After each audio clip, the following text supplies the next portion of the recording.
உங்களை பிரயோஜனமற்றவன்னு பின்னாடி பேசலாம், ஒன்றுமில்லாதவன்னு ஒதுக்கி வைக்கலாம், பயன்படவே மாட்டேன்னு பக்கத்தில் உள்ளவங்க கூட பேசலாம். ஆனால் இவங்கெல்லாம் இப்படி பேசுகிறாங்களேன்னு சோர்ந்து போயிருக்கிற உங்களுக்கு ஒரு பைபிள் வசனம் சொல்லட்டுமா? கர்த்தர் உன்னை மேன்மையாக வைப்பார். உபாகமம் 28:1. ஆமாங்க, மனுஷங்க எப்படி வேணா பேசலாங்க, ஆனால் அவங்க தயவெல்லாம் நமக்கு தேவையே இல்லைங்க.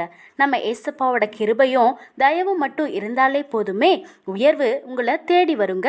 அப்புறம் என்ன, உங்களை குறை சொன்ன வாயெல்லாம் க்ளோஸ் ஆகிடும், உங்கள் வாழ்க்கை ரொம்ப மாஸ் ஆகிடும். சத்துருக்கள் எதிராய் எழும்பும் போது கர்த்தரே யுத்தத்தை செய்திடுவார். வெற்றி மே